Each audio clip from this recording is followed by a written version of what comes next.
Hello YouTube, this is Ben Gessel. How's it going? Let's see. Um, I know we're now in the 20s in terms of numbers of videos I posted. Anyway, it's Sunday, I think December 10th, by 8:47 p.m.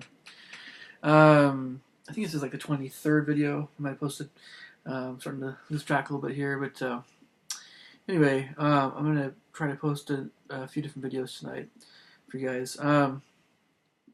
So, this is probably my favorite topic to talk about so far on YouTube. Instantly, I am getting new glasses and misplaced my old glasses. This is a side note. Um, I don't know about you guys, but with regards to losing things,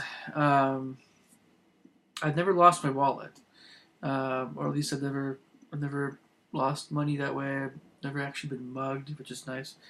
My wallet's always been where I thought it would have been. Keys are pretty much the same deal. I keep my wallet, my keys always in the same place, which is my previous pockets, the previous pants I wore. Hey, it just what works for me best. Phones are sometimes an issue and have been. The nice thing is you can call your phone number if your phone's on from a different phone, find it if you can't find it for whatever reason. And it's, for me, in my experience, it's easier to track down cell phones, but cell phones are annoying. They can be, and when you lose them, it's everything's just it's very very frustrating. So for some people in particular, more than others, but yeah, when you lose your glasses, and see, I can actually see pretty well, so I mean, I can actually drive without glasses, but technically I should have them. But glasses are, you can't, if you lose them, you can't, like a cell phone, you can't call your glasses. Um, and so, they're, unless you have them in the same place. Anyway, my old glasses were getting kind of a little bit used, and there was a plastic bit of it that was on one of the things that, I don't know what you call them, but the bridge of, put it on your nose. One of the plastic things it came off anyway, so they were old glasses, and it's time for some new glasses, so I'm getting some new glasses tomorrow, hopefully. Anyway, so that all being said, in case you're wondering why I don't have glasses on, today I'm talking a bit more about other things regarding imagination and fantasy fiction, video games, movies, that sort of thing. Try to keep it more on the positive end. There's a lot of people that critique things like this on YouTube, of course, and they do a great job. A lot of people do a great job. So, by all means, I hope I can add some additional things about the subject. Still, there's a lot more movies to come, especially in this area. This has been so far my favorite subject to talk about. Later on, I might do some more things in my area of specialty, my area that I'm best at, which is music. But anyway, so yeah, thoughts and imagination in the development of characters, plot, and themes in fantasy fiction, horror, also, and adventure in general, sci-fi, sort of mysteries. Some of my favorite kinds of things in that area. So, I'm first going to mention a few things that at least intrigue me a lot with books, and some of them might seem like they're not as interesting in the when I just mentioned them. When when you really get into it, you'll see why I find personally certain kinds of ideas in books, movies, and video games to be very very enjoyable. First thing has to do with symbols. So I might have mentioned this before. Again, it's hard to remember, but with symbols, when you have a character, you have characters, a party, a venturing party, in book, movie, video game, that they keep coming across these different symbols, and they being they're very mysterious. They don't have to be very complex, by the way. If you're creating a story, video game, etc., and it's a new idea or it's a new story, if I put myself in that position of being the creator, I wouldn't necessarily create symbols that were extremely complex.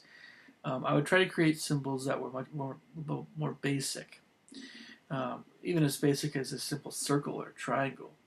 Um, Now, circle just means all kinds of stuff already, and there are a lot of these. Every symbol I'm talking about already means a lot to begin with. The nice thing is, though, is you can always relate what you mean a symbol to mean in your story with other things that it might mean in our world. There should be there. I would think that it's good to use a connection, some kind of connection there, but it also should be different enough that it keeps the reader wondering what's going on, trying to figure. We love to figure things out like this in stories, and symbols are one of those things that we like to figure out if the symbols are easy enough to remember, and if there aren't too many of them, and if they come up in certain areas, and it's great. It's very and it's magical, but so symbols. Um, And you might think, oh, there's a language connection with language there. Yeah, I'm not really into the whole language thing. It's great, but it's not as for me. It's not as meaningful as symbols that are very timeless in the world. Um, it's very impressive when you have someone that comes up with an entirely new language. But I just think I know we're thinking of J.R. Tolkien here and Elvin, and the number of people, the sheer number of people that just are enamored by this, and Klingon with Star Trek. That's not really me. I think that is very impressive, of course, but I don't have the interest really to go that far in fantasy. I don't know if I'll ever create a language, but I think it's great. But for me personally, I get a lot more out of these timeless symbols, or symbols that have meaning in and of themselves in a certain world, and you try to figure out what they are and um, how they play into a story. Perhaps it could be a symbol, not necessarily something that you actually see, a physical symbol. It could be a symbol that you just see via some light, or something incorporeal. And so, again, all kinds of magical ideas there. So, another idea I like to work with a lot is it sounds like something that's overdone or it's just everywhere, but yeah, using magical items. And there are so many things that you could do. For one, throwing this out there. Appreciate if you have ever used ideas, please just be respectful. Be respectful, please. But the thing is, and acknowledge my ideas. But the thing is that one idea, for instance, using magical ideas, is the idea of, say, an evil witch or wizard that creates certain items and sells them to people, or just gives them to people that have great qualities, or qualities that really, make someone very enamored by that object, whatever it is. But then it kind of hooks them. I know it's kind of similar to the idea of the ring in Lord of the Rings. The ring essentially let people become invisible and have this feeling of power, and it made people greedy, and all these things. But really, if you think about it, there's so many things there's so many other things that could be attractive to someone about certain kinds of items, and that maybe certain items can transport someone to a different world entirely, which is very enjoyable for that person to be in. It could. There's all kinds of different things. All kinds of things. We're not necessarily talking about spells like a fireball or lightning bolt. We're talking about, being able to walk or be able to visit a realm that's above clouds or somewhere you can't see, where you can talk with um, magical creatures that are. You can actually go places that you've wanted to go, but you've only been seen in your dreams, that sort of thing. That maybe real places or places that only exist in someone's mind, they actually make it real with certain magical items. And imagine how intoxicating that would be to some people.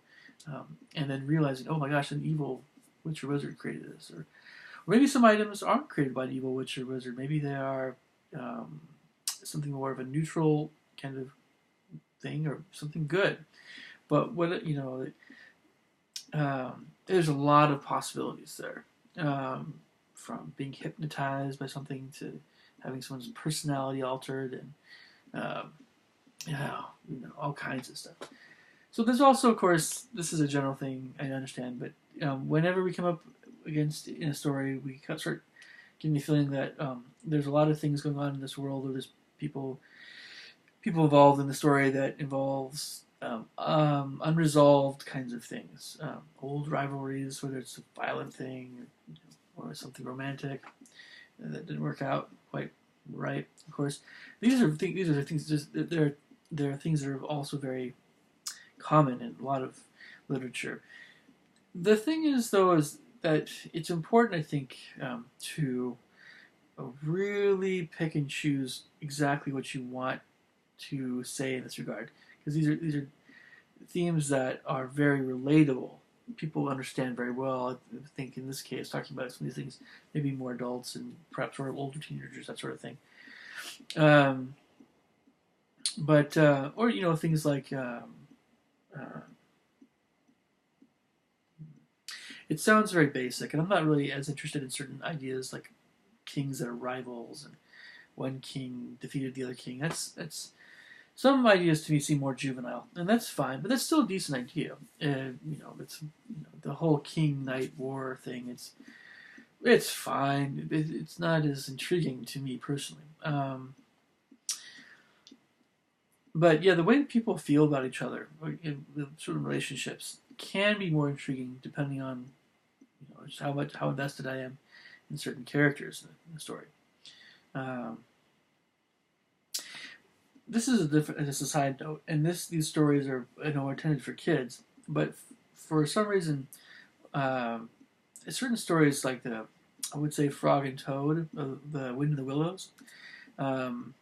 There's certain things about the setting of that story and the relationship between different characters. Um, Toad and his Badger and Mole, but they were very English, of course, very British in their personalities, and it was set essentially in England.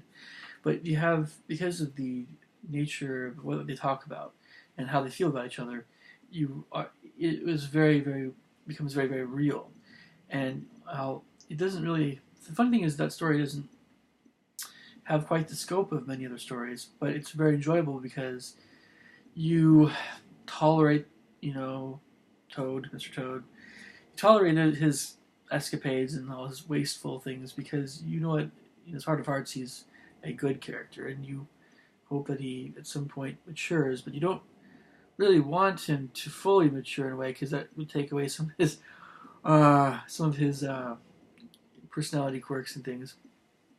And then you have Badger and Yamol, and so, but it's a great story, even though it's originally intended more for younger audience. And it's still a great story, and so it's really important to know if you're gonna get into this deeper backstory thing. Don't really think about that. I mean, this is what I know.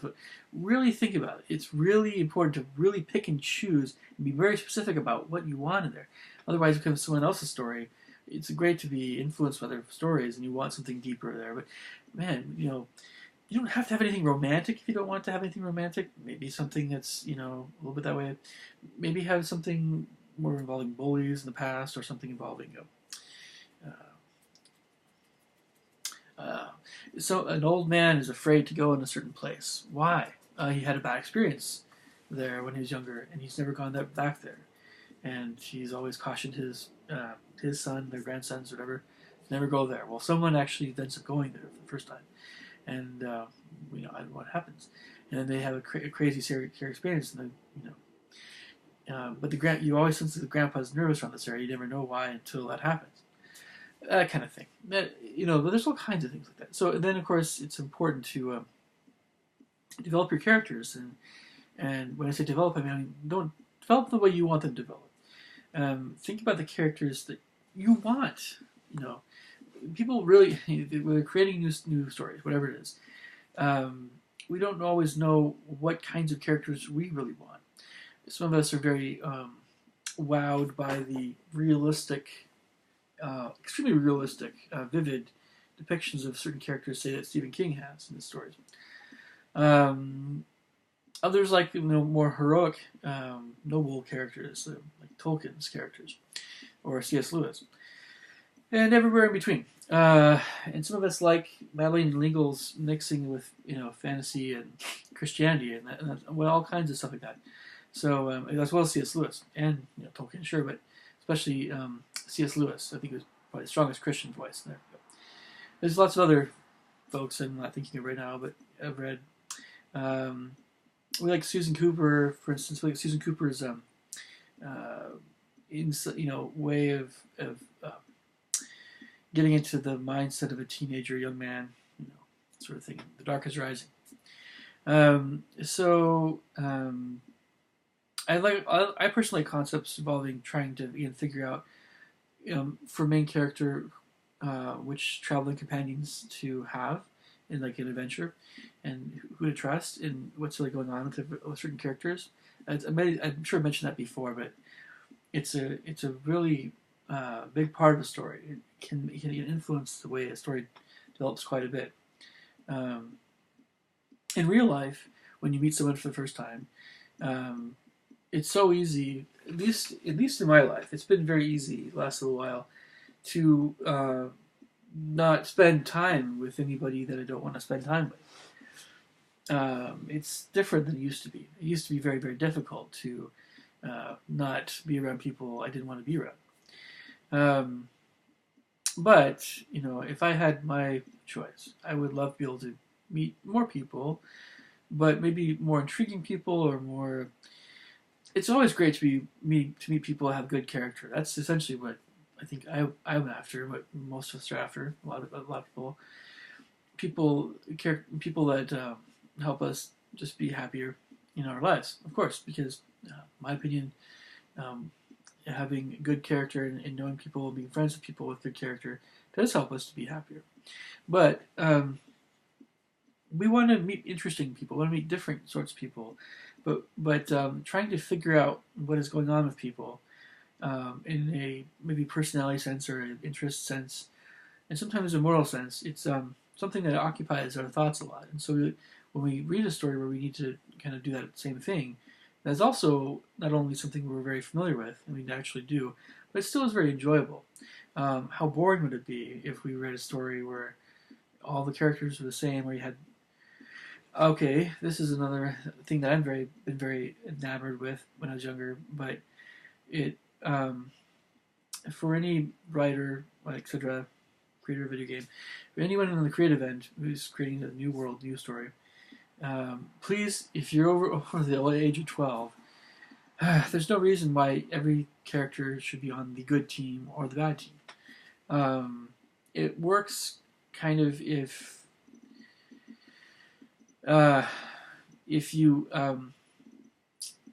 bring the level of the extent to which certain characters are evil or righteous, or you make it a little bit more truly, in the true sense of the word, epic. If you rise above or if you get going to a deeper level, again, your older teenager, adult level of understanding of good and evil. If you make again, maybe the central theme of the story is good versus evil. You don't have to get into certain subjects too much if you don't want to, but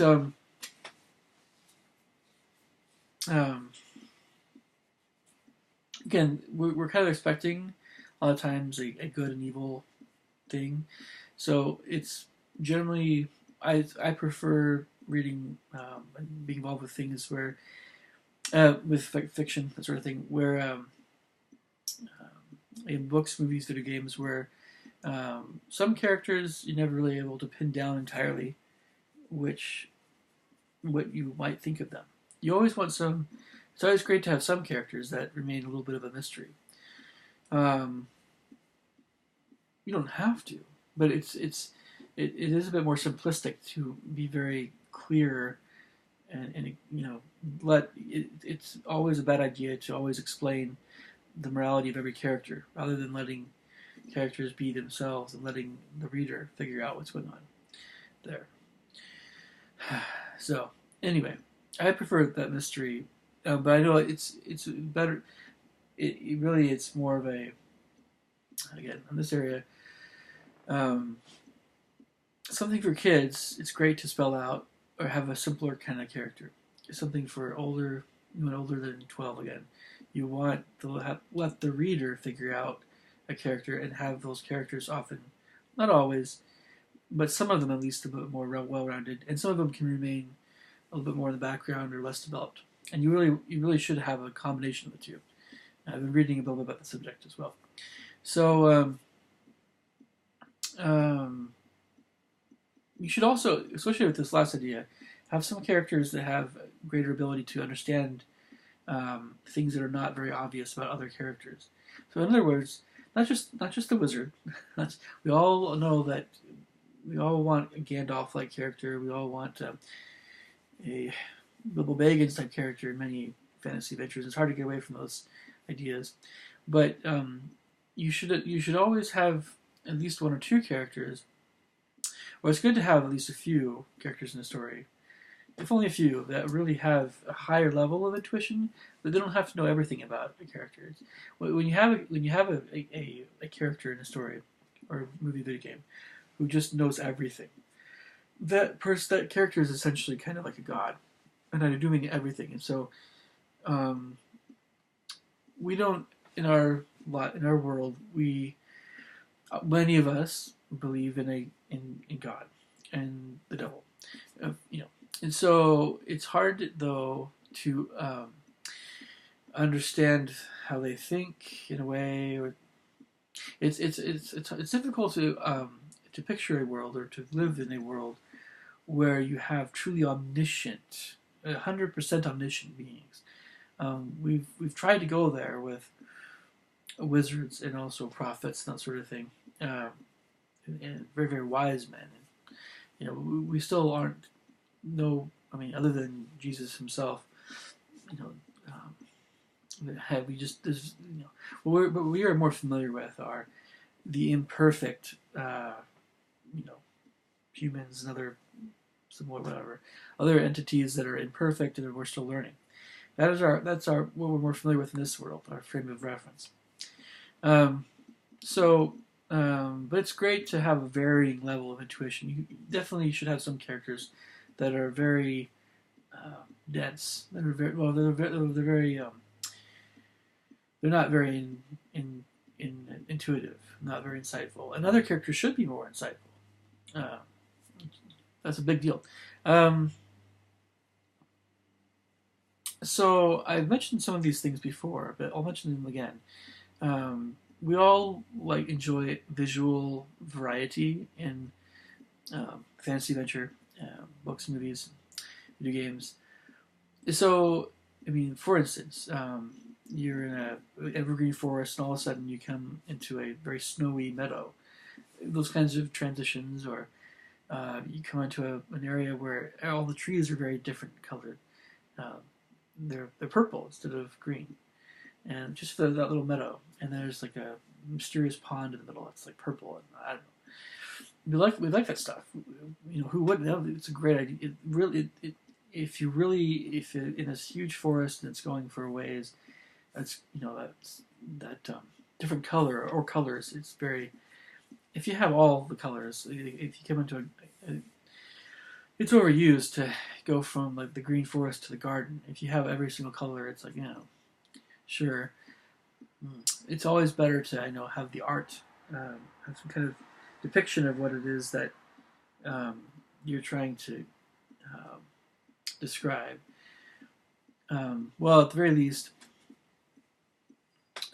sometimes less is more, but it's great to look into different paintings and artwork to get certain ideas about shapes and colors and shadowing and that sort of thing, and textures and all that other stuff. But to give your world a lot of variety, we always appreciate that variety. And you also can use it dramatically, that sort of thing. Not just light and dark, but inorganic versus organic, gray, stone versus the plants and everything, and so on and so forth. So, you could come into an area where you have. I love tunnels. and different tones of different colors and lighting and the way lamps are designed, that sort of thing, and trellises, different kinds of flowers, some that are a little bit more poisonous perhaps. And, of course, bridges and arches and that sort of thing. I mentioned waterfalls before, of course, and ponds and lakes, that sort of thing, beaches, various rock formations and faces in rock. Also, you have like different kinds of shapes on smooth stone, like on the surface of on the ground. Very smooth stone, but different shapes.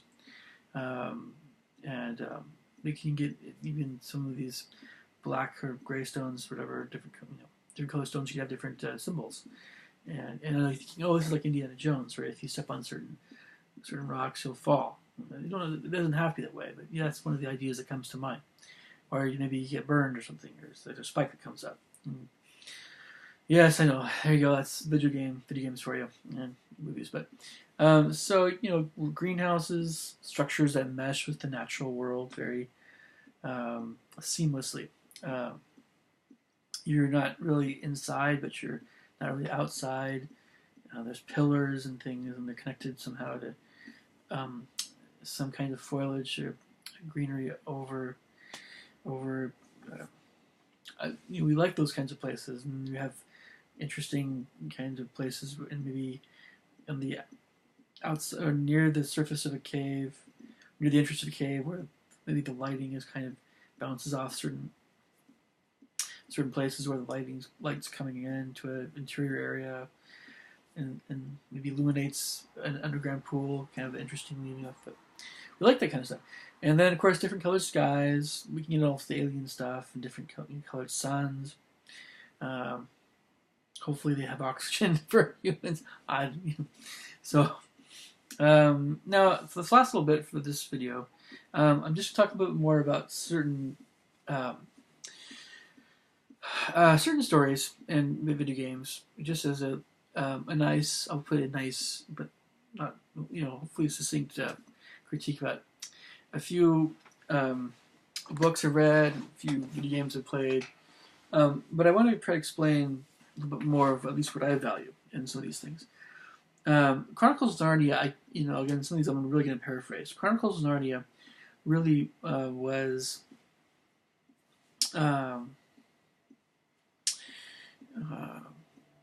my favorite things about the Chronicles of Narnia. I certainly liked the Christian symbolisms and allegory. That's great. Everybody talks about that stuff. That's great. It's wonderful. I really liked the idea of the house that the four kids were in. Peter, Edmund, Susan, and Lucy in England. I liked the fact that you could go in certain closets and be in a different world. Maybe there's a possibility of other closets going to other worlds or other places in that old house.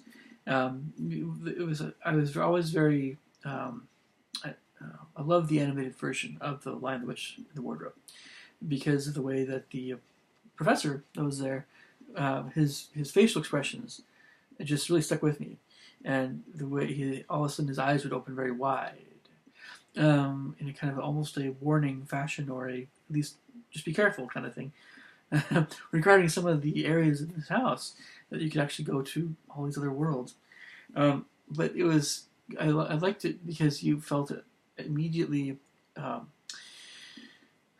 curious. At the same time, you also were a little bit scared, and maybe the professor looked a little scary for a moment, but then he was a good character. So, that's just one of the things about The Lion, the Witch, and the Wardrobe that, at least for the animators, I liked the way they did that. But also C.S. Lewis's ideas, and we're not even in Narnia yet. This is a very fun idea. Everybody likes the way that the four siblings interact with each other, and I thought that was great too. But more than that, I think it was had something I like.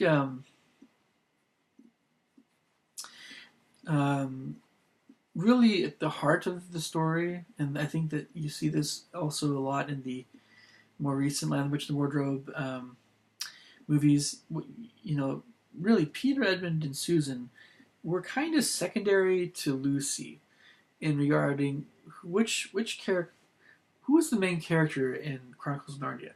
Who's the main character? Is it Edmund with his initial uh, envy or his initial anger with his siblings, all of them. Is it Edmund or is it Lucy with her just her wide open curiosity and childlike innocence and that sort of thing, and just love of all the good animals. She's a very heartwarming character. Everybody who has a heart would just love Lucy. Or in Peter and Susan were the older siblings. We know that Peter was kind of the guy that would kind of watch over his siblings, and Susan kind of did the same thing. I really consider the older two in that story to be more secondary characters. But Edmund and Lucy were more important, but Lucy would have to take the cake in terms of the character that I think we follow the most in that story. So it's, sure, her character is great, but I think we all have a lot of compassion for Edmund as well. But I don't know. Chronicles of Narnia was more enjoyable when I was younger, I think, in this sense. My teens, 12 and my teens. But there are certain ideas I think that are still awesome. Particularly, well, okay. So that's kind of in a nutshell what's going on there with that one. Lord of the Rings, I'll keep this one really short because one of the main, for me, the biggest critique has to do with the whole idea of the ring being so integral to all of The Hobbit and the Lord of the Rings. Because we maybe call it MacGuffin. I love magical items. I don't think that idea ever gets old. As long as they're varied, as long as there's always some kind of connection, we're trying to figure out what it is between the nature of the item itself and what it does. Of course, yes. What the critique, one of the critiques being the main critique I could see being in modern times, you could just take a plane and fly to Mordor and drop off the ring, and there you go. And I mean, Tolkien was alive when there were planes. He wasn't writing something that was modern. He was writing something that was not modern.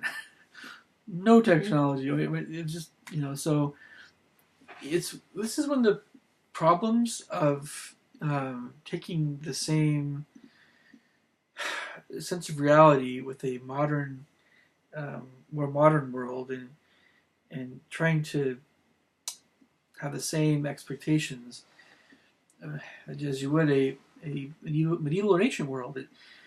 It becomes laughable. Some ideas become laughable, but it doesn't negate the significance or the grandeur of any struggles that in any world that's any people that we're not in a modern world. There are so many reasons why.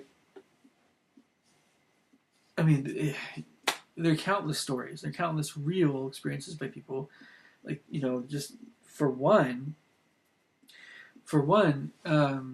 the pioneers in the American West, or Mormon Trail, Mormons, which I actually happen to be one myself.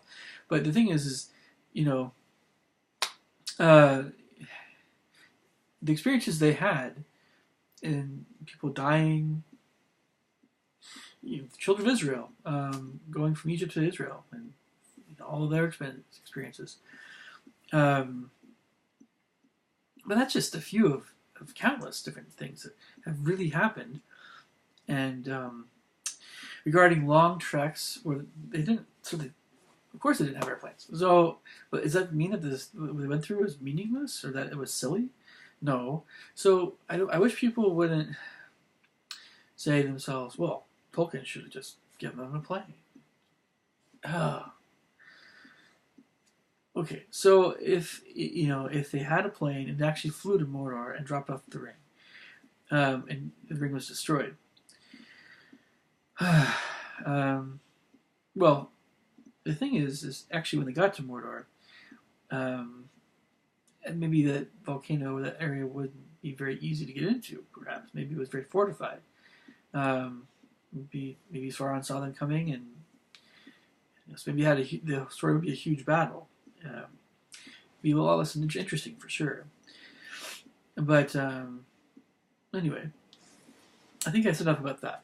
So some themes doesn't matter if it's modern or medieval or ancient. Some themes it does. It doesn't mean that the theme necessarily matters less. It just means that, it does matter. Sometimes technology does matter.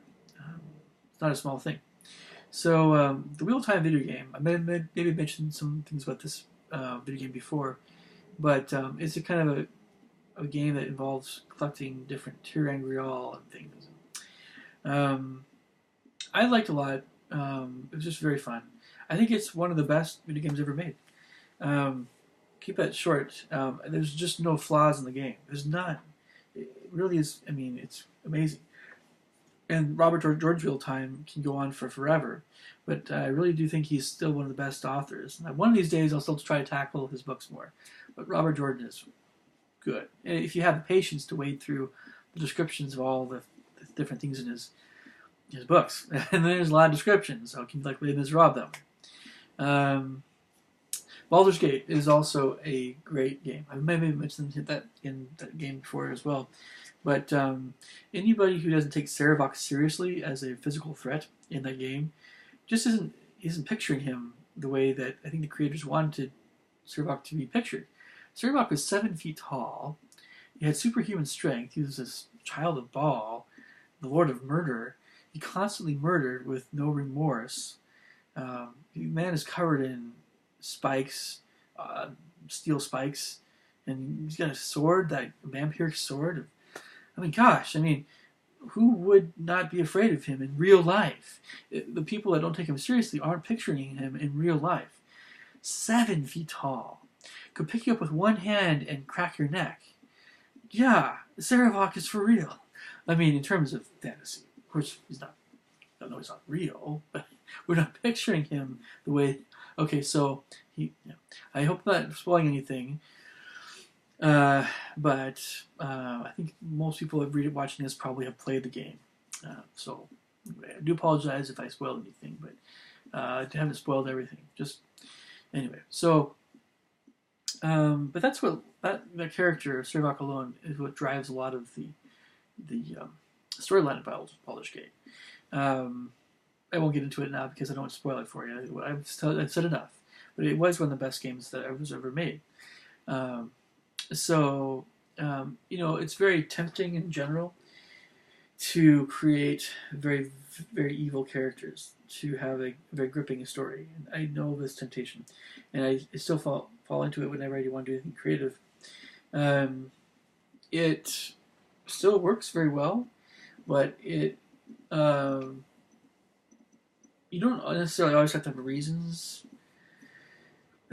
Sometimes the more that we think about characters and trying to create them and make them well-rounded and believable and all that stuff, it can be very time-consuming just as much as creating the actual map of a fantasy world, because we're considering all their various personality quirks and everything. And sometimes when we're writing the story, those things just come. Sometimes we can't always figure out what they are right off the bat. But even those of us who have the wildest imaginations, maybe on the dark side, can't. It's still very. It's not only difficult in a intellectual sense, but it's especially difficult, maybe in an emotional or moral or spiritual sense, to really contemplate the darkest, most diabolical personalities, what they're capable of doing. So many of us really don't get too crazy. Outside, Stephen King is one of those folks that does go there. It's sure, but it's not. It goes without saying why a lot of us don't really want to create certain characters that are extremely dark in a realistic way.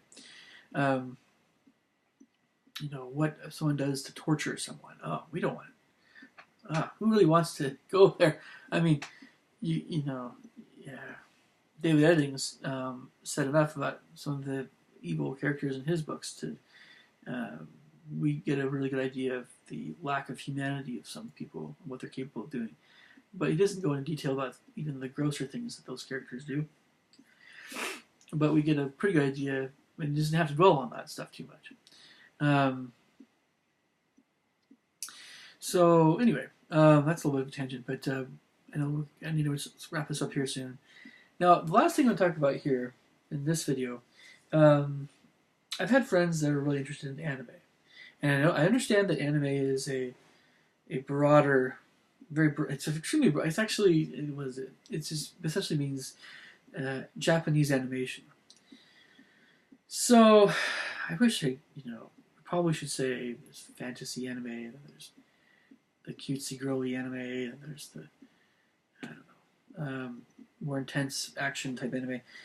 You know which ones I'm talking about when I say you'll know what I'm talking, which kinds of anime things I'm talking about when I critique, when I consider it anime. What most people think of when they think of anime, this isn't the fantasy adventure necessarily. Oh yeah, that's anime, but it's fantasy anime.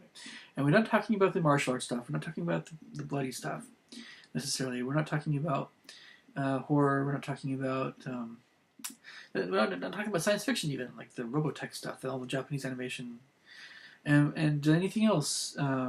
We're certainly not talking. Well, okay. There's also there's the that type of anime that's not as appropriate, right? That too. That's okay. What we often think of though is we're thinking of the cutesy girly stuff where you have the characters that have the eyes that go really big immediately, the really just fast paced things sometimes, and the quirky characters and the weird eccentric characters and the spiky blonde dudes and all that. So that's what we're talking about with anime. And when I'm talking about the subject, I have to keep in mind many people because I'm in Washington. Many people in Washington we love Japan. In general, if you like anime, it's almost like Anyway, it's very easy for some people to get the wrong idea what I'm trying to say. So there's a lot of things, and the Japanese are some of the best animators. They come up with some great ideas, even if they're animated movies. So we're in many of us, not just in Washington, but many of us that are more familiar with Japanese and similar countries, but we'll say Japan here. Many of us are very reluctant to say anything critical of anything because how much we all kind of everyone, at least in Western Washington, just really thinks well of the Japanese, but we don't want to get on some person's bad side who everything that's their favorite stuff, and how dare we, whatever, because their culture is different and all that stuff, right? We just don't go there, but I think it's we really should just be able to look at anime and say, well, okay, this is what I like and this is what I don't like about it. We should just be able to say that succinctly without having someone come at us from some anti-Japanese thing, which has nothing to do with, as we know, nothing to do with anything war-related like World War II. That's not that, of course. It's anyway. So here's my critique with anime, and I can try to keep this short. And again, some people talk about this at length, but really, what's wrong with it is that okay, it's the feminism. I'm going to be very blunt here. Try to be very blunt. Feminism is rampant, and it has some great things about it, but when you take it to extremes, you're talking about watching. Who wants to really? The people that have a growing love of fiction involving very, very, very girly boys, unnaturally girly looking men and boys, and very assertive, tough women. The folks that really enjoy that stuff, I've always had some reservations about, or I've had some I've had some concern. It's not natural. It's um, okay, I suppose, but I don't really enjoy. I don't personally enjoy um, being repeat having a repeating exposure to those kinds of characters. It's fine here and there, but not all the time. And I really also dislike um, the need to have certain characters so bizarre. It's great to have sometimes some characters are different. There are certainly people that are a little bit weirder in real life. It makes life more interesting and whatever. But it's a question of some, I wouldn't say that anime tends to have the most bizarre characters, but it tends to have um, either ideas in the plot that are just not as intriguing and interesting, and they're just a little bit more lighthearted, and I can't get into that stuff as much. I can't invest as much interest in that stuff. Or it's just a girl fest. We might as well be throwing pillows, a bunch of pink fairies. There's a lot of cutesy things in a lot of anime that is really more enjoyable, I would think, for girls and preteen girls. And really, why would you have grown men that would be interested in certain kinds of anime? Makes no sense to me.